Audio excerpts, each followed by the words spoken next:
Hi, welcome to NDE TV. I'm Peggy Robinson. Today's guest is Anna Stone, and she's going to tell us about her near-death experience. Hi, Anna. Hi, thank you for having me. So you can start wherever you like, take as long as you like, and then I'll be back on and we'll have a chat about it. Okay? Great. So it was 2016, and I had an ectopic pregnancy that ruptured, and I was bleeding a lot. I actually bled out more than half of my blood volume. Okay, I gotta And tell you, that was my second NDE. That's ectopic pregnancy. so yeah, Yeah, I know what you're talking about, girl. yeah, that feeling that came over, there was a feeling that came over me, where I was really lethargic and tired from the loss of blood. And then How suddenly it far was were like, you in the pregnancy? oh, I have no idea. Like no one ever Okay. even told me. It was it couldn't have been more than a month or two, like I Uh-huh. don't believe so, but I had been bleeding throughout, so I didn't know like that I was even pregnant. So So you were just having spotting like throughout like a weird yeah, it started that way, but then it cycle? went much worse. And that's when Okay. I'd actually earlier in the day I came out of the bathroom and I had said to my oldest daughter, I think I'm bleeding to death. And I actually said that. And then the next thing I know, I woke up in the hospital. Like, so Did I you have I pain with that no, bleeding? no, no, I didn't. I was just Okay. bleeding. So it was Okay. yeah, A like lot. yeah, it was a lot. And Okay. I was joking about it at first, but I don't know what happened after I said that actually. So I may have Okay. fallen there. um, but I went to the hospital, like I wake up in the hospital and I realized what was going on and they told me I was pregnant and they told me that they couldn't find the baby at, so but that my tube had ruptured. So they told me I was losing a lot of blood. I needed a transfusion, which scared me. I didn't like that idea. But as and then all of a sudden there was like this feeling that came over my body that was this panic. I don't know how else to put it. It was this, I was very aware something was wrong, like very aware. Like all of a sudden it was like I could feel all the cells in my body working at the same time. And it just it became like I felt like I was gonna explode from the inside out. Like my arms became like really tense, and then like it felt like I was gonna pop, like literally. And as soon as it became too much, it was like, whew, and I was out of my body. You say your And I arms was become tense? yeah, like my arms became like felt like they were gonna explode. Like really, it was a Huh. very and I know what it is. I know now what it was, but I Okay. didn't have that revelation until What I was was that? so like years later. I'm teaching biology to my 10th graders, and I'm teaching cellular respiration, and we're talking about how, cells metabolize energy and how they release energy. And I was telling them, like, yeah, the statistic says that if all of our cells were to, synthesize the ATP or adenosine triphosphate, our gasoline basically that our bodies run off of, at the same time, we would shine brighter than the sun. And when I said that, I was standing up in front of the whiteboard, and I was like, oh my God. Like, and it just dawned on me that that is what I was feeling. I was feeling all my cells synthesizing my reserve energy so to keep me alive, like that last push to like not die. And that's why it felt that way. And it was like I had to take a moment that day actually and like excuse myself from my classroom because I just it was like too much for me to handle at that moment. I understand that. What an Yeah, like epiphany. yeah, it was a lot. So I like I popped out of my body, like popped out of my body, like it was just gone. And I was on the ceiling, like up, and I could feel myself bouncing off the ceiling, kind of like if you release the balloon, and it hits the ceiling and it bounces up a few times. And I look down and I see myself there, and I see these tubes going in me, and like people doing work, and then they like it was a moment or so after I popped out that they realized something was wrong with me and like started to do crash cart procedures and all of that, like resuscitation attempts. And so I wasn't dead yet, like when I left my body. So I guess, right? So no, I wasn't because I hadn't flatlined yet. I heard that. I witnessed that out of body. So I witnessed myself being flatlining and then them trying to revive me a few times.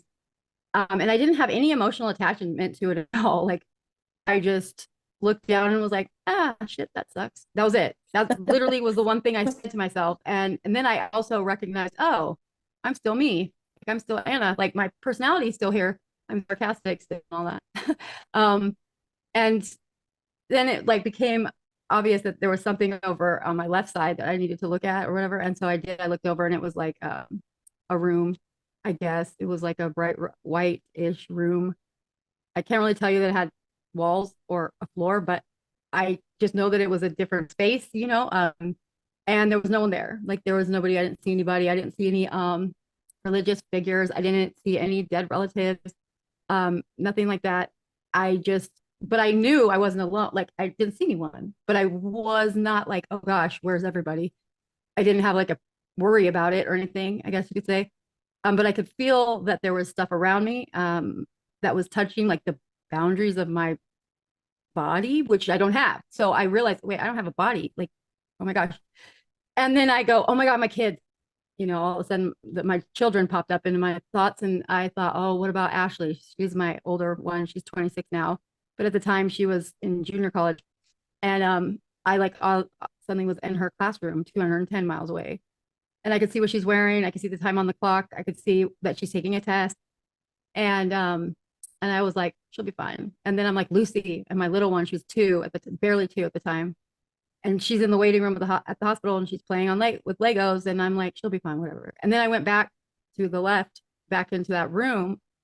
And then I just was like, what am I looking at? It's a woman standing there, but it was me. Like it was totally me. She looked a little bit different than me, like how I perceive myself anyway. Like some of the facial features were, I don't know how to describe that they were different, but they just looked, how I perceive myself in the mirror was similar to this woman, but like I could tell it was me, but it just looked like, I guess how maybe other people see me. Maybe that's what it was, you know, like maybe that's how I saw myself. But I knew like she knew it was going to tell me something, you know, and I got one word out of her, which was, Who's her? you know, Who's her? I'm go sorry. ahead. Who's her? You got one word out of Oh, someone. I'm sorry. nope. It was nope. The word was nope. I knew it was going to be like, she said, she just looked at me and I heard in my head, nope. And I knew immediately what that meant. Like, I don't know how to put this. This has been like the hardest thing to describe to everybody since I've been able to talk about this now that I'm not teaching high school anymore, like full time. So, because I would be in trouble for talking about this stuff before. Someone would have got mad and I would have ended up getting fired. So now that I'm For not doing what that, reason? because you know, kids go home and talk about it and the parents will be like upset. That's very Even common. like if you talked on a podcast, like a kid would hear Oh it. no, and that yeah, absolutely. Like that kind of Crazy. stuff would always get back somehow. So I Okay. wasn't able to ever talk about this for the past since it happened in 2016. Okay. So now I'm like, I teach college and it doesn't matter. So it's fine. No one cares. Yeah. So there, you know, the idea that this word, okay, like I don't know how to describe it. It's like I heard this word, nope, but it's like a zip drive file. Like it's like a zip, like it's like a compressed file that has all these other files in it. That one word meant a lot of stuff to me. Like I knew exactly what it meant. It meant I'm not staying, I'm going back. You know, and it meant like now you know this, and this, like all of these things that I had been worried about previously. So I had like a lot of fear instilled in me from my religious upbringing, right? Like I was like I read tarot cards and stuff, and I've always really been into esoteric stuff, but I'm also a former scientist. So those things were very incongruent with one another, very much so. Like, so I had these two like people in me, like, you know, one that was into magical stuff or whatever, and then one that was really science-based. And that one always won out. Like the science always won out. And I thought that they couldn't coexist peacefully, or, you know, that one negated the other. And then I also had this fear that like, maybe my family's right. I will go to hell if I like mess with tarot cards, stuff like that. Even though I didn't really believe it, it was just like in the back of my mind, and it never really allowed me to fully embrace the fact that like that's my thing, and I am very good at it actually. I understand so, that. you know, and it's not evil, whatever, like it's not that. So when I came back, I was free of that guilt. Like, so I was absolutely 100% free of that. I call it Christian guilt, where it was like, I'm scared I'm going to go to hell for some stuff that people say is bad, but I didn't have any of that. Like there was none of that. It was a knowing that I'm fine. I'm a good person. I'm doing my best, and that's all that matters. And you know, that kind of stuff. So I came back much lighter, if that makes sense, like with this knowing. But when I got sent back, I remember looking at my body, like going back, to the room now, like, and that they called my time of death. And one of the doctors had made a kind of snide remark about how I had I had a former problem with opiates, like prescription drugs, years earlier, that I'd overcome. Like, it had been at least 5 years at that point that I'd been completely sober. And it She wasn't died of like, tubal pregnancy. yeah. And I know. And he was like, well, what do you expect? She's just a former junkie. And I heard that, like, well, and I didn't care at the time because I was like, whatever, but when I came back, I was like, did you say that about me? Oh my Because I goodness. needed to, I need to know if I really just had this experience or not. But like, so I told him going back, right? The note is telling me I'm going back. And I look at my body and I'm like, how the hell am I going to fit in that? How am I going to fit into that vessel? Like, there's no way. And I got shoved through my belly button, like it went through my navel. And that's when I saw a tunnel. So at that point, as I saw the tunnel, like going back in, and it was highly painful. Like it was a really painful experience to get put back in. And it is what brought me back to life. Like it was so painful that I shot up on the table and like gasped for air. It was like someone had been holding me underwater. It felt like I had been being held underwater and I couldn't breathe. And like at that last second before you're gonna, inhale water, Uh-huh. I got up and like was able to breathe and like this huge gasp of air. I've never felt that deprived of oxygen before because for 6 minutes I had been. And the people in the room were shocked to say the least. I hadn't beeped, like the monitor hadn't beeped to let them know I was coming back. So, it just happened. And I started immediately, like, I knew exactly what happened. When I came back, I was like, oh my God, like, oh, like, okay, so let's Mhm. find out. Did this happen? Let me ask, did you say this about me? And I asked the doctor and he was like, how you were, he was trying, he didn't want to admit he said it, but he was also confused as to how I would have heard it. So he finally relented and was like, yeah, I'm sorry. And I was like, I don't care what you said. I just wanted to know if this was accurate because like this is, I Yeah. was expecting them to tell me no, like none of that happened, but they didn't. They told me that all of it happened. And one of the guys looked like he was about to have a heart attack. He was so white, his face had gone devoid of blood. Like he had never seen something like that before, I guess.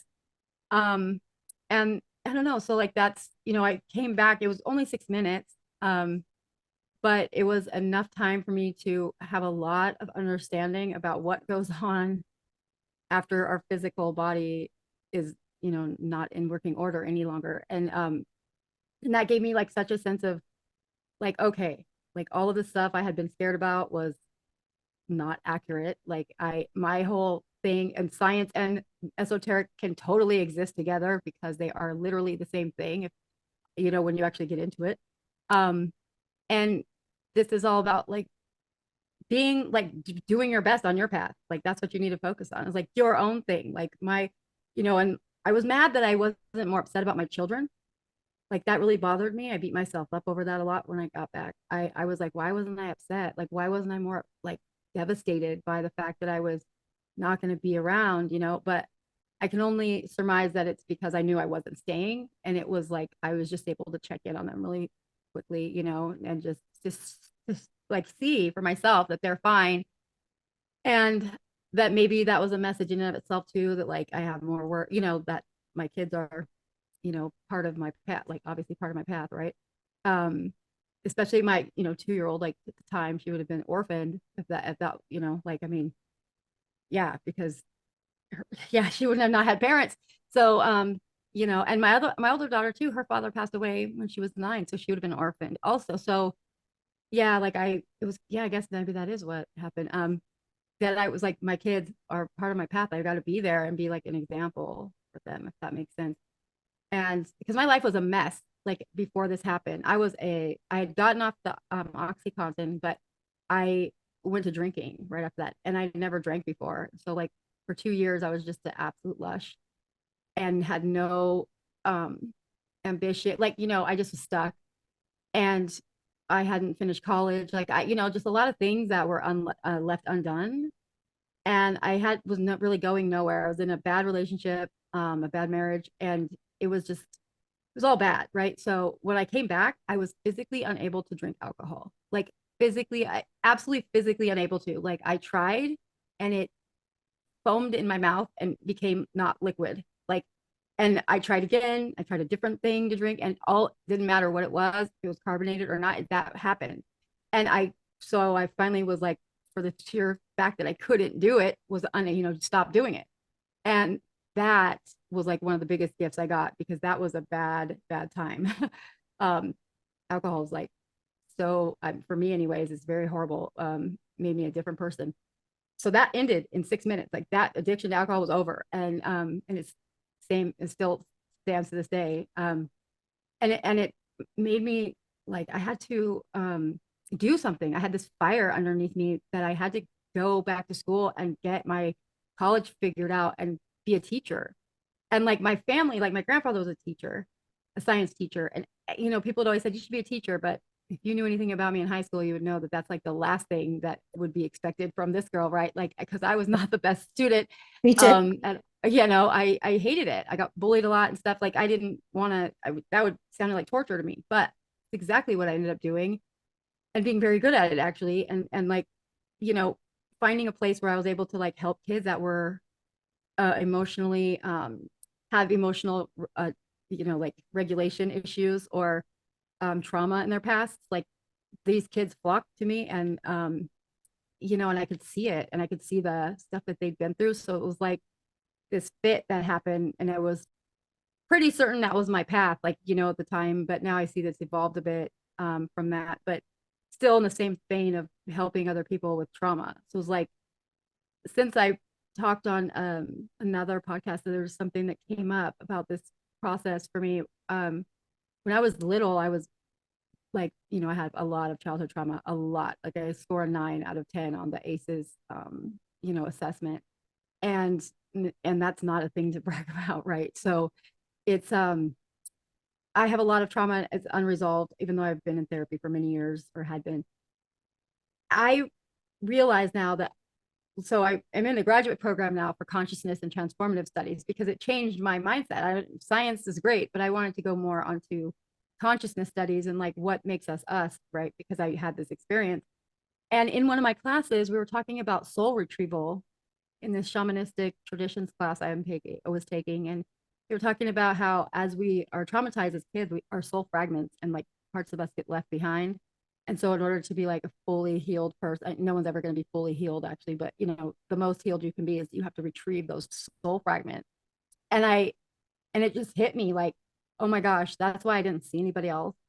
That's why I didn't see anyone other than me, right? Is because I went to go get back that part of me that had been taken from the trauma I endured like as a child and through all adolescence even, because it was like ongoing for the first 14 years of my life were pretty, first 14 years were all bad. So I come back and I'm like, school and work and being productive citizen and like actually giving back to people, which was the opposite of what I was doing prior, if that makes sense. Like, so I feel like I did get that piece of me back, because now that's what I do. I help people work through their childhood trauma, and I have people that come to me from like every, I can relate, I can speak to, from, and about those wounds because I've been there myself. And so it's been really awesome to be able to do that, to help people. And I would never have been able to even consider this path for myself if I hadn't died. Wow. You and I have so much in common. It's crazy. Really? Yeah, tell me what. Well, childhood trauma, ectopic pregnancy, NDE from the ectopic. So I stopped and asked questions about what you meant about your arm, because with me, I was in a wheelchair, just got to the emergency room, and I lost contact with my body. I couldn't lift my hands off the wheelchair armrest to pick up the blue bowl in my lap so I could vomit. I was like, I lost contact with my body because I thought I was going to be sick. And I thought, oh, wait a minute, I'm not going to throw up. I'm going to pass out right now. My chin hit my chest. Suddenly I'm in the tunnel and I'm in the bright white light, just like you. Yeah. And I'm wondering, but I was wondering where everybody's at. I was like, look around. Did I do something wrong? Am I going to be alone for eternity? You didn't see anyone either then? At first, no, I did later. But at first I was like alone. What is up? You know, Yeah. apparently I'm in heaven because I'm somewhere. I'm not in the You're emergency somewhere, room, not in somewhere up. Kansas, right? Yeah. Right. It's like somewhere up. I don't know where else to put that. It's just like I went up. So that's why I attribute it to being up, but like it could be, I have no idea. But it was another thing that I came after being able to talk about this and being asked questions is when I was 14, I took some psychoactive drugs called, don't ever, no one do this. It's so bad for you. It's so toxic. It's Jimson weed or Datura, and it grows locally in Central California. It just on the side of the road and stuff. And like, I mean, I was a child, so I was, succumbing to peer pressure, and like, I did it with my friends, and it lasted for 4 days. It was horrible. But one of the things that happened is that well, I had black hair and a mohawk during this. I was in the goth phase. Okay, so I'm 44 now. So like this was back in the early 90s, right? So like, it was really cool, like to be like that, but it looked awful on me. Okay, it's terrible. And I went into the bathroom tripping, and like I looked in the mirror and I saw me, but like 35 years old with blonde hair, like blondish hair. And I realized recently, like just a couple weeks ago, that oh my God, that's the same person I'd seen when I died. The same version of me was in the mirror when I was 14. And what she said to me was, Anna, what on earth have you done with her hair? Why would you do that to yourself? Like, not really condescending, but just kind of like, why? Like, and I, I wadded up this washcloth and threw it at the mirror and was like, I don't know who you are, lady. Like, leave me alone. Like, and but that's another thing that I was like, wow, this that version of me has been around before. I've seen her before, and so that was kind of significant for me to realize that this is not the first time I've encountered that version of myself. And then I also found out why she looks different too from me, because she's the sum total of all the lives I've ever lived.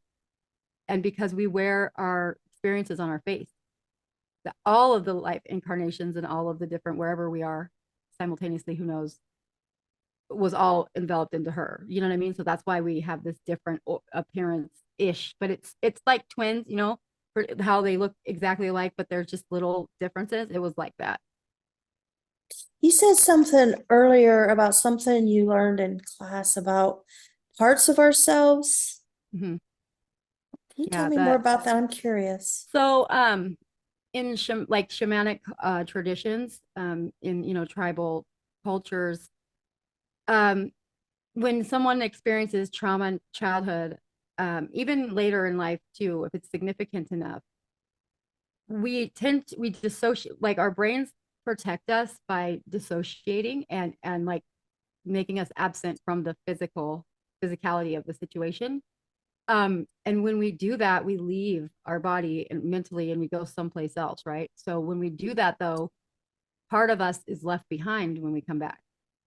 So there's these fragments that are there out. It's like kind of I hate to equate it to this, but like the Harry Potter thing, like the Horcruxes. Like if you've ever seen that, how they have like parts of the bad guy that are all over and they have to collect them. It's kind of that vein, but it's different. It's that's just more mainstream people would know about it, but it is the idea that every time there's trauma, the trauma breaks us. Like it actually breaks part of our soul and like it's left behind. And so that's why people with trauma tend to have a lot of problems like in life, like a lot of feeling empty, like there's something missing, is because parts of them were literally left behind, like in these moments of severe trauma that we dissociate from. The other side of that is though, during those moments, it opens us up to these ancestral and like spectral realms that give us information that other people don't get. So there's a psychic component to it. So out of people that claim to be psychic, almost 90% of them have had child trauma in their youth. So that's a big, that's a huge number. So like there's some correlation here. I mean, of course we can't, it's almost impossible to actually do an empirical study, like any kind of actual valid scientific study on it at this point, because we don't have instruments to measure properly those things. But it's, the the evidence so far is in the favor that yes, child trauma will give you some psychic abilities. Is that a fair trade? Absolutely not.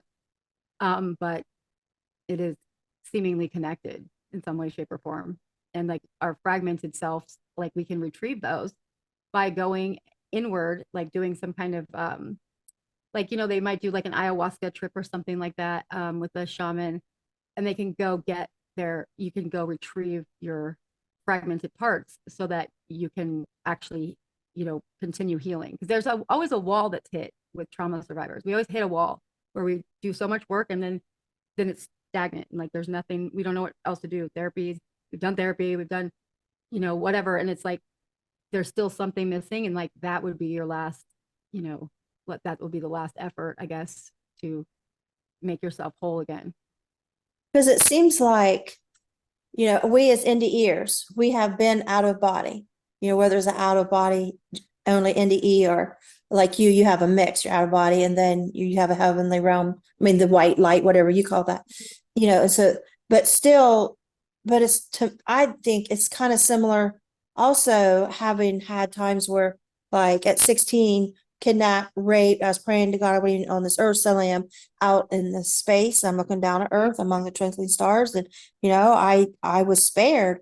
And I've watched true story movies where like the girl in the box or this girl's in the basement or anybody that's kidnapped and withheld from, you know, her life, that seems like you're like, there it is, or like these like survival stories, and then you'll catch on like they're like this angel approached and said go that way, and then right there they're safe. There's so many spiritual components that psychiatrists seem to traditionally say, oh, that's dissociation, that's just because of trauma, but I feel like there's more to it. I feel like those are actually God's rescue of us. Like me, I Well, was yeah. rescued, you know. So there's new, so that's the great thing now that has happened is with quantum physics, we are now able to account for a lot of these things and say that, yeah, no, it's not just, you know, neurons misfiring at death or whatever that stuff is. Because if that was true, I wouldn't have been able to see and hear what those doctors were doing Exactly. when I was coded. So like, you know, or flatline.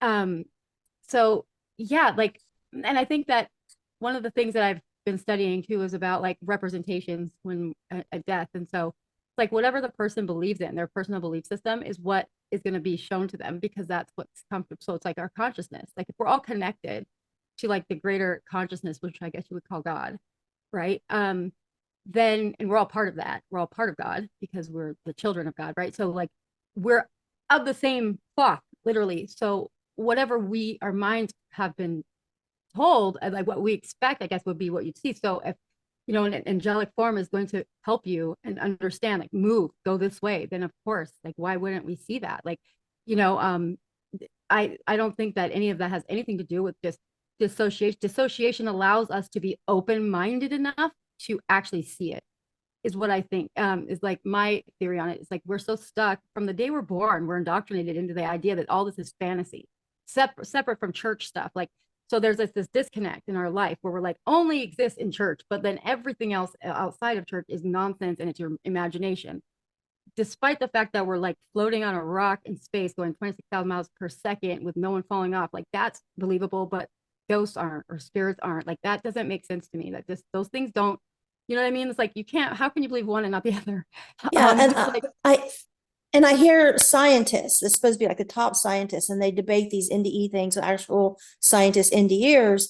And what I hear them keep saying is, you know, like you say, these neurons firing with the brain, and you know, okay. But my question would be, why would nature do that? so Why would here's, nature yeah, create on a dying body that's going to be a carcass in a few minutes? Why would nature create such a fantastic, wise, knowledgeable, peaceful, reassuring experience? Why would it do that? right. That's that because, but because by, that's a very good point because the way nature is that it reserves energy as much as possible.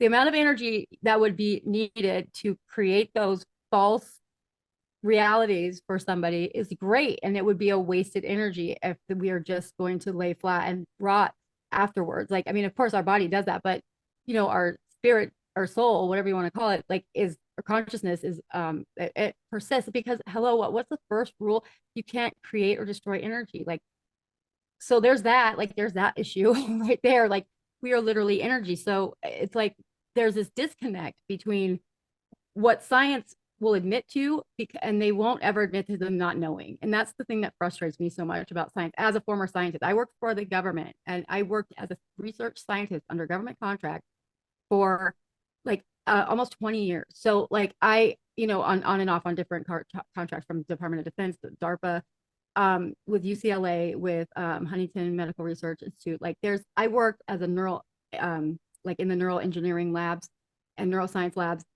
And like, I'm very scientifically inclined, like I am. It's still hard for me to accept a lot of my own experiences because I still have that left brain, like it, I'll do everything I can to explain something away before I say it's going to be something above normal or paranormal. Always, because I hate people that just jump to everything being supernatural. Anyways, that annoys me. I feel like you need to have some like critical thinking and like, make sure that you're not jumping the gun. But there are some things that just can't be explained by today's science standards at all. And like, instead of saying we don't know, we aren't able to, measure that yet, kind of, talk, they just flat out say it doesn't exist. And like, there's so many examples throughout history of them being wrong about this. Like, for instance, the cells themselves, Robert Hooke in the 1600s was like, they're cells and this is how they look and this is what's inside of them.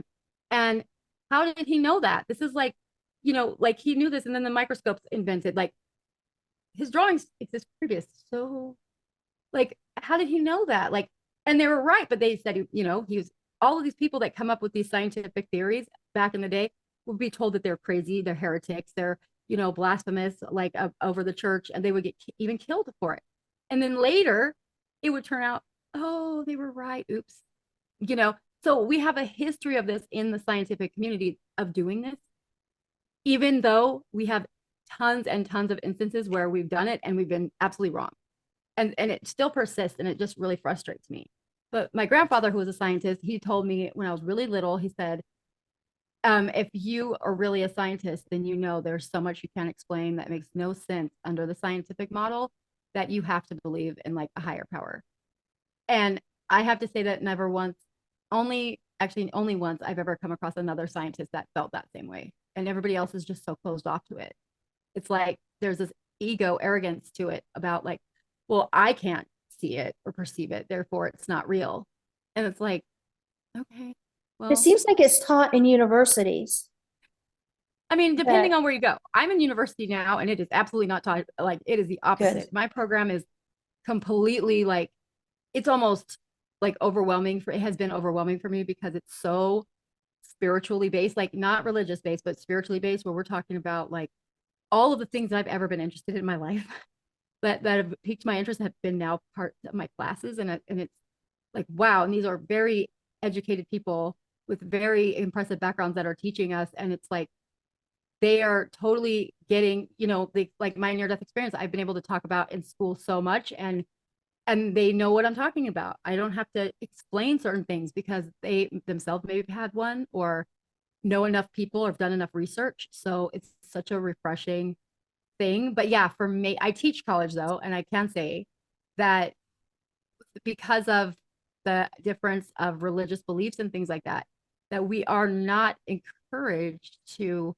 discuss things that could be taken as offensive to other cultural viewpoints, if that makes sense. So we try, like, yeah. So if I have a student ask me about, where's the soul located, or which I've had asked before, the most I can do is point to a study from Sweden about, the microtubules possibly being a place where it might be located. But I can't go into any detail more than that, like at all, because it's just, you don't know who's in your class, what their beliefs are, and you don't want to offend people. So, yeah, so I guess it is, because there's that separation of church and state. So we have to have that delineation, unless you're in theology, right? I guess then you would definitely be learning about it. But the most part, most people don't want to know, I would say, honestly. A lot of people don't want to know. I think a lot of people are happy being told what to think about it, because it takes away, from that, the possibilities are endless, right? If you don't have something told to you, it could be anything. And that's overwhelming, I think, for a lot of people to think that way along those lines. It's easier to just say, okay, this is what's going to happen, you know, or whatever. But then near-death experiencers come and they kind of upset that. So I don't know about you, but I've had a lot of hate in my like online forums because I didn't see a religious person icon in my, I've been told that I was in hell. I've been told that I was gonna go to hell when I die again. Like I've been really, really bullied online about that kind of stuff. And it makes me laugh. I don't care. Like it's silly. Because these are supposed to be other people that have had near-death experiences. And I know they're lying because you would never be that way to somebody if you actually truly Right. experienced death like that. Do you know what I'm saying? Yeah. Yeah, I do. Yeah. Yeah. I have one experience that I cannot explain. Like a lot of them I couldn't explain for decades, but I've come to like, okay, I think I understand it now. Still makes no sense. Okay, after my 5-year-old drowning, it was sometime after that.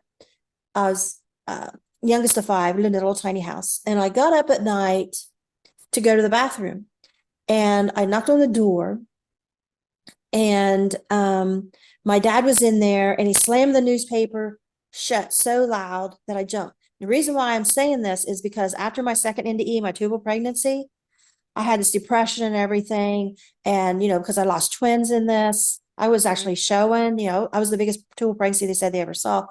And so I had a lot of depression. I've got 3 little boys. And so I walked down to the living room, and there was my husband and the 3 boys asleep from the TV. And I felt bliss for the first time. But as I'm feeling this bliss looking at him, suddenly it's 1986, but suddenly like that, it's 1966. And I'm standing there knocking on that door. And my dad slams that newspaper shut so loud, it scares me, and I jump. And he says, now you get in there and sit down and don't get up. And you're not going to tell your mother either, mad because I interrupted him, I guess. And he went to bed. So I'm sitting there. Now, mind you, this is after my NDE that, of course, I can't comprehend. And I'm sitting on the toilet, my little tiny butt sore, and I'm looking, I can see the pink Dimpty Doo jar, I'm looking at everything in there. And I got to sit there all night, and there's this little window above the toilet on the wall. And I think, I wish I could go out through that window and play. Then, this is the weird part. Then I see a ghost come out of my side and go on its hands and knees up the wall and goes through that window. And I'm sitting there thinking, because I think that's me. I just seen something come out of me, and I'm thinking, who is that? Was that me? Mom's gonna get a call or neighbor knock on the door. Your little girl's over here in our house. Like I'm probably playing with her Barbies. I think if I went out, I'd be wanting to play with catch lightning bugs. And so, and then I realized, wait a minute, I'm sitting here. If someone says I'm over there, they could. This was a ghost thing. I'm trying to rationalize this. At 5 years old, what the heck? Right. And then I think, well, if mom comes in, she can see I'm sitting here. I'm not anywhere. I don't know what that was when you were talking about parts of ourselves leaving. Mm-hmm. But so what happened is when I looked at my family and I finally in this bliss after having all this depression and stress, all of a sudden that memory, it's not like I remembered it. I'm there. I went from 1986 to 1966. And so what I do is I run through that room to the back door and try to escape because I'm in 1966. I'm scared. I'm running. And then this guy comes, he's at the door back there. He said, I was knocking on the front door. You didn't hear me. So I come around back and I just like took off. And he's like, what's wrong? And my husband woke up and he says, you need to check on your wife or something wrong. They didn't worry about me. I think that knock on the door, I didn't hear like in my subconscious somehow, I don't understand it. It sounds to me like, well, there's a couple things it sounds like actually. Did you have abuse as a kid too? Like, did you have any kind of physical abuse happen to you? Mm-hmm. Right. So that kind of is what it sounds like to me. It sounds like a moment that you left because there was something happening. I mean, now I wasn't there obviously, but like that would be a very common thing I've heard from people. Especially you mentioned about having a sore behind, right? So I wonder what that, could be. You said your backside was sore when you're sitting on the toilet. From sitting, the ring was cutting me. Okay, yeah. So I'm just like wondering if like there was some reason that you dissociated, because that sounds like you dissociated, because when we dissociate, basically what we're saying is we astral project out. Like our soul is like our consciousness is out of the body because whatever's happening to the body is too much. So you had just had a near-death experience. from drowning, you said, right? So you're fresh off that ability to go back and forth. So it could be very well that you were just something triggered that and it caused you to go out, to have some fun because you needed to get away from whatever was happening there. So that could be out of body experience, astral projection, whatever. I mean, like this is real. Like our government, the government has studies on this, like big ones. Like if you read the Gateway analysis document from the CIA, it's talking about in the 80s when the I can send you a link to it. Okay. That you can post. It's mind blowing. It's a study they did about having people. They were going to weaponize it. They wanted to be able to weaponize the ability to astral project. So they worked with this place called the Monroe Institute, where this man, Bob Monroe, he had mastered, I guess, the ability to do this. And so he made these tapes that trigger the brain, these sounds that trigger the brain to the hemispheres to oscillate at the same frequency at the same time, which I guess our brains don't do normally, like often, except for when we're about to fall asleep, the alpha state that we get into right before we go to sleep. And by doing this, but remaining awake, you can leave your body and go wherever you want. You can control it. And so they did this study for a period of years. And the paper that I'm mentioning here is a report from the Army Corps of Engineers, the doctor that had drawn up the conclusion about whether or not this was a valid thing. And it was yes. The answer was yes. And he talks about what God is and the absolute, and that this is all hologram, and like that, and it's all this quantum physics and mechanics. It's really hard to read, even for a scientist. Like even I had to get help, like understanding some things about it, but it's mind blowing because it's like, okay, so for how many decades has our government absolutely known that this is totally a thing that happens? And they even tried to exploit it.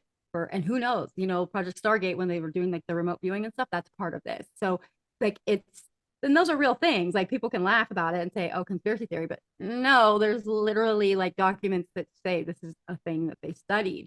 And our government doesn't like to waste dollars. So clearly there's a reason why they studied it for as long as they did. And, of course they shut the program down, but did they? I don't know. Who knows? That part's a conspiracy theory, I guess. But like the fact they did it is actually a fact. It is real. I mean, Well, as much as they like to spy on us now, it seems like they would be really looking into that more. I mean, yeah, like this was and it was for Cold War, for like Russia, like because they had heard that Russians were doing this already. So they were like, oh, we got to catch up. So it's like all explained in this document. It's 35 pages long. It's a long read and it's a hard read, really hard, but it's also mind blowing. And then the reference citations within that document, in the reference page are a wellspring of additional knowledge as well. If you're into researching things like I'm a research junkie. I traded in my, drinking and all that other stuff for research. That's what I do now. I just research things like child trauma.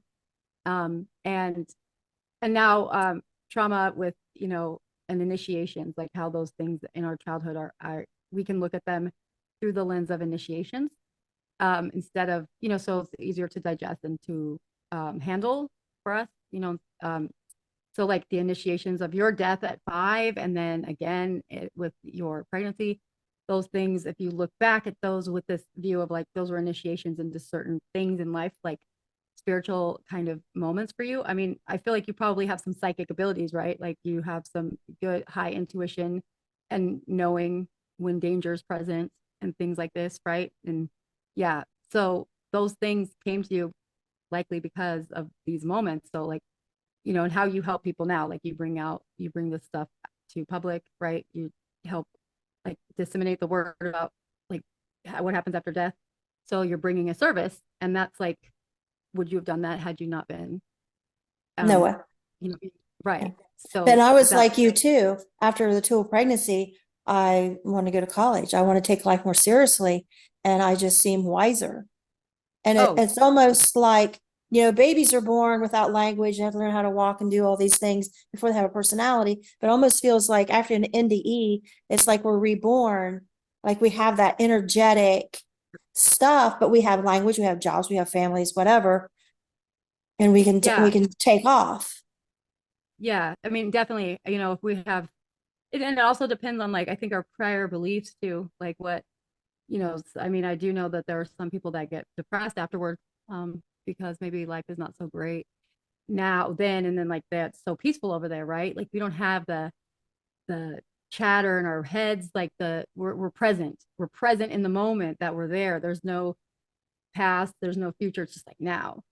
And here that's almost impossible to do, because there's always something we have to plan for, or there's always something on our schedule coming up, or talking about past events. So it's almost impossible to be fully present in here on earth. For me anyways, I have a hard time with it. But over there it's like chill. I'm not, there's no emotion, like there was no emotion for me, like it was, except for like good stuff, like there was none of the bad aspects of human like experience, right? I don't know if that's the same for you, but I just felt like it was peaceful, and I was like, I know where I am, but I have no idea where I am. Like I totally felt like home, but not, but still foreign, so there was like that weird, like, contradictory kind of information there, for me. But I when I came back, I was like grateful that I was back. For a second I was like, oh darn it, but then I was like, okay, I'm back, my kids, I gotta straighten my stuff out, like I have something to do here. And like the fact that I've been through so much trauma in the past, right? Like, I mean, a lot of stuff. Like my father was arrested for murder when I was 2. It's like my first memory of my life was the police barging in on my birthday, to arrest him and like tear the house apart from one of many search warrants. And then like my whole life growing up was like spending, going to visit my dad in prison, and going through court cases and the publicity that came with that with my family. Is Like it a just, it was family bad. member he murdered, or? No, nope, nope. It was a coin dealer, coin shop owner, and it was around the same time. There's a lot of serial killers in California at this time, like a lot. And for some reason, coin dealers were just targeted. So my dad was convicted of actually two. There was 2 murders he was pinned for, but like he got only convicted of one, but really both. And he says he didn't do it. He kept that his innocence till he died, in 2011. But it doesn't matter whether or not he did it or not, because we all suffered the same from it, like it was all bad. And then my mom was highly mentally unstable and kicked me out when I was 12. So from 12 on, I was homeless, living on the street, literally, and until like maybe a couple months later, friends took me in. So I've been on my own since that age, and so I was like, God, like, am I really gonna like go from that? Like this is gonna be my end? Like, like it was kind of like a put in perspective. Like I have something, I've had these experiences, and I'm okay. I've made it through. I have still work to do, of course, but like I can relate to people that have trauma, like, and sometimes people don't navigate it so well, right? And they need someone that's been there and Mhm. can show them that there's light at the end of the tunnel, like not just tell them, but show them, like through examples, because it's hard to listen to someone when they don't know what they're talking about. Like if you're a drug addict, you're not going to go talk to someone that's never done drugs. Like they don't know your struggle, right? Like that Yeah. would be kind of, Yeah. I I was mean, a drug counselor. I had never had addiction problem. And they're oh, like, how'd that go? they said, we don't want you counseling us. You don't know what it's like. But the thing is, if a counselor knows what it's like, she's going to be tempted to do those drugs because she's talking about it all day long with these people. I mean, unless they've really, really gotten over, like, unless it's Right. like an experience like mine, I could never in my life, like that stuff is just, oh, no way. Like, but yeah, I mean, and you do see that. That is true. Like you do see that in a lot of rehab facilities where they have people that are actually doing the thing that they're telling everyone else to not do. That's hypocritical, right? So that's a big thing too for me, is like the hypocrisy of like teaching and telling my students to go to college, and I hadn't even finished mine, like that I had to end that. Like I had to end that because I started teaching after my near death experience, but I still hadn't finished college. And I got that job by happenstance. Like I really have no idea how I got that job. Like they called me and I don't remember even applying. So, but I was within the first 6 months, I was like, I can't do, I got to go back to school. And so I went back to school, to finish my bachelor's and then get my first master's. And now I'm on my second master's, and my PhD concurrently right now. But like that is something that I would have never even attempted, probably, had I had not died. Like it made me realize like I need, like, if I'm going to help people, I got to have the credentials behind it to make myself like, like for my own, like I need to be able to point to actual, like not just the trauma I went through, but actual like academic credentials, because otherwise I'm just another person that's had trauma, right? Like I need to actually understand the mechanisms of it and things, and like this drive I've had, there's no way it can be just random. Like I know that it's like almost divinely guided. Like if that makes sense. Like I know that this is what I'm supposed to be doing now. Whereas before with science, I was like, this is cool. And not many people do this job. Like a scientist is kind of like considered like a kind of hard thing to do, but it was boring. And I really didn't like it that much. And it, even though it was like people would be like, oh wow, you're a scientist. I didn't care. It was like, man, this is not that. This is like, I'm all about it. Like, and I have been for years now. So yeah, this is definitely that death experience. And I don't like to call it near death because I actually died. Like I flatlined and was actually dead. So I mean, I'm not sure what the difference is with that, but it's changed my life and for the better. And I'm like, and the generational trauma from my family that I inherited, I put a stop to that. Like 100%. With my oldest daughter, I did, yeah, not so much, but I tried, but I didn't have the tools I needed to be 100% effective. But now with my little one and with my older one now, she sees the change. She, like she sees it instead of me saying it's, like the action matters. And my little one is happy. She has no trauma. She's like, things are so much more peaceful and not hectic anymore like they were prior to this event, if that makes sense. Yeah, that's a blessing that you come back without those urges or whatever. Oh yeah. And it's been years now. So that was Yeah. 2016. And I'm like, still, nope, not doing it. Like none of that. I have no desire. And I realize what that's about too. When people that have drug addiction problems, and alcohol addiction, like they're doing it to fill something, right? Like they're doing it to like fill like a hole.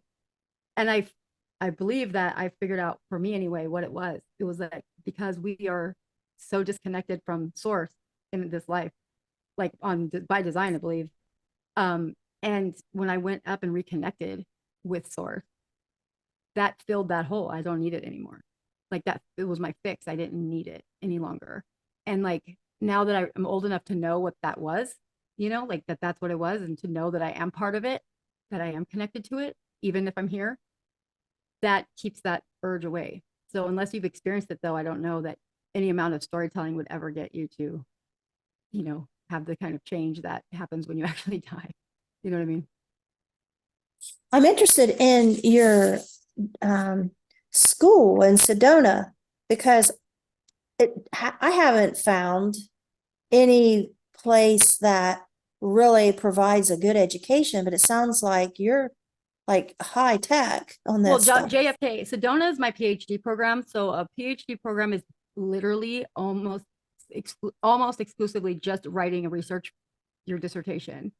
But the school that gives me the amazing, my gosh, like is JFK University, John F. Kennedy University, and National University has bought it out. So the online school National University, within it is JFK University, but they have all their core staff from when they were actual physical campus up in the San Francisco area, and it's a graduate program, so master's degree, but it has, I mean, like the classes, like I just finished this term and it was like archetypal mythology was one of my classes.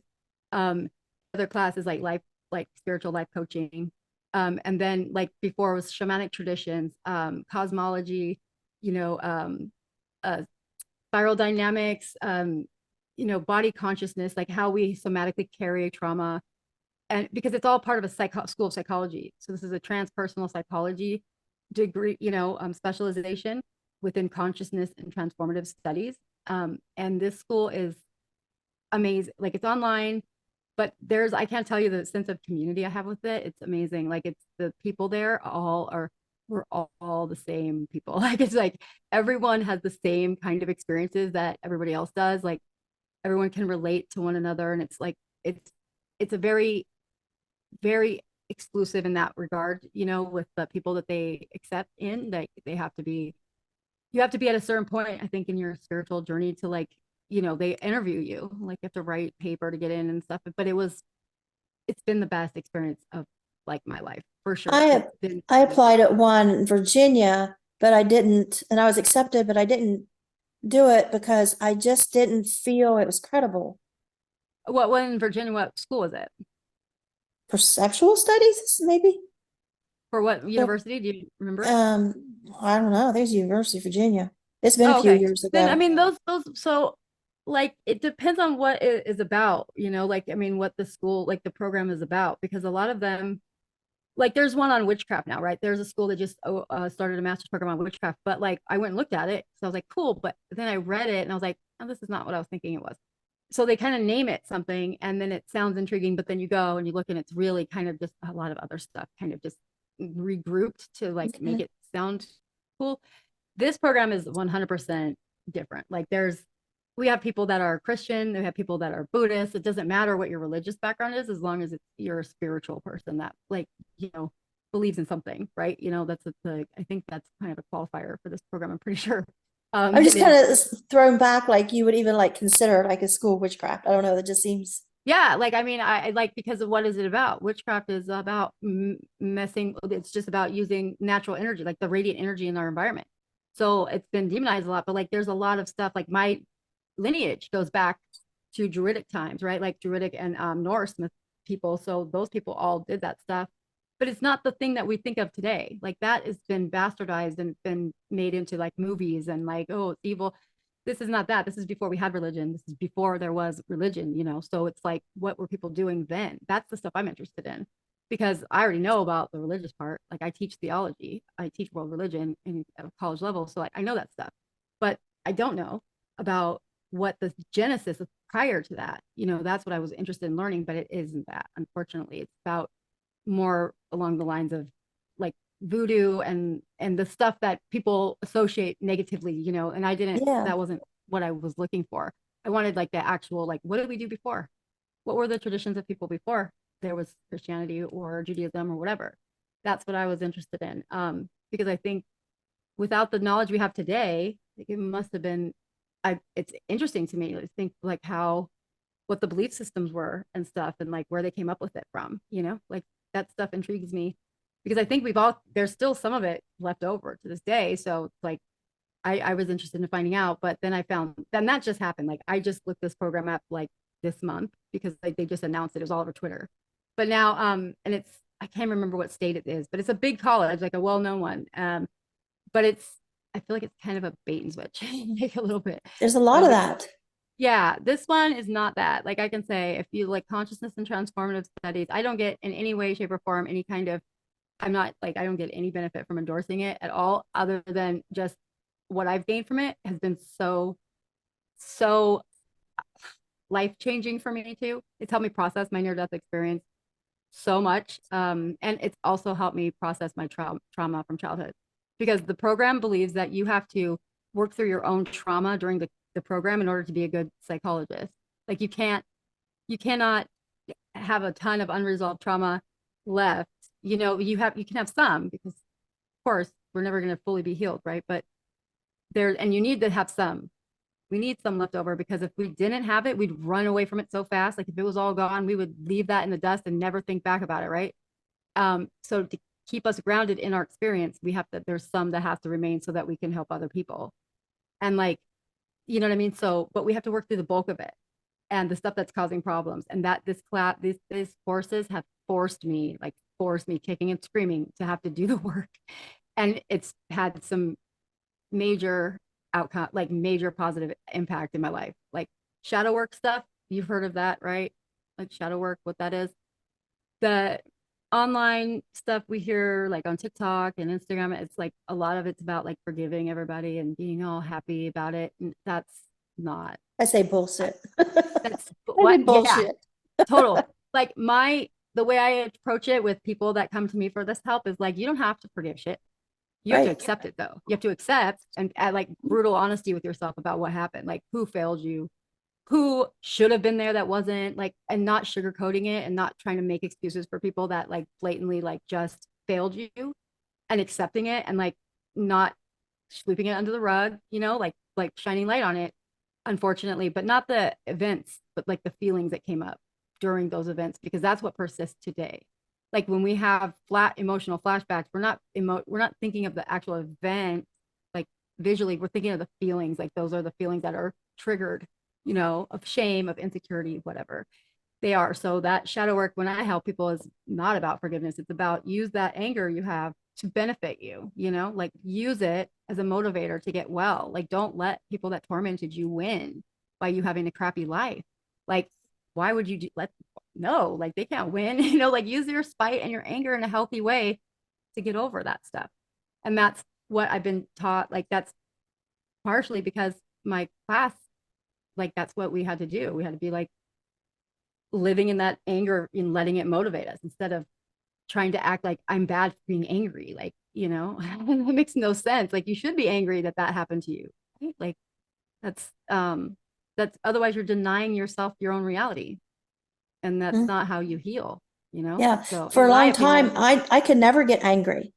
People would beat me in the head, and I'd be psychoanalyze them. Why they're doing that? I wonder why they're so angry at me. And then later look back, like, what was wrong with me? Why couldn't I get anger? because So I think anger you can people be good. please, because we had to as kids. Like, we had to conform to what was necessary to get our needs met, our basic needs met.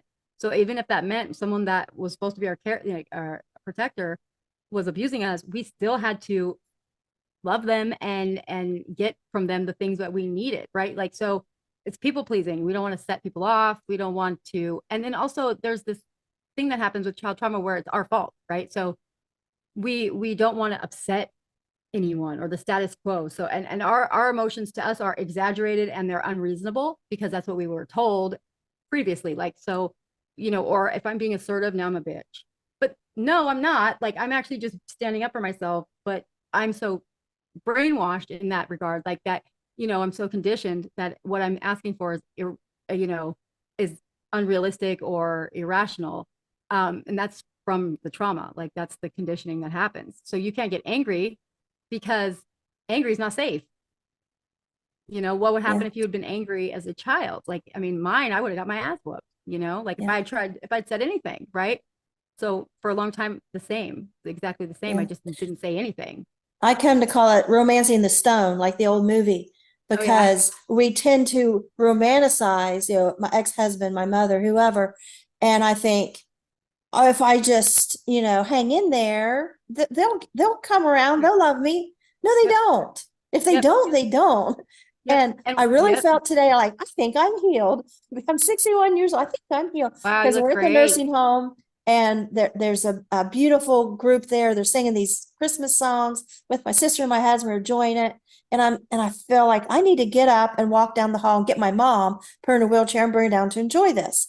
And I realized that's not going to happen. You know what's going to happen. You walk in that room, it's like walking in evil. It's like the movie of Right. Exorcist. Her Oh, I head hate that movie spins so and much. she sees, hey, she don't want to come down here and hear this. And she's not going to be nice. She's just going to ruin your day. You're like, sit here, enjoy yourself. Yeah.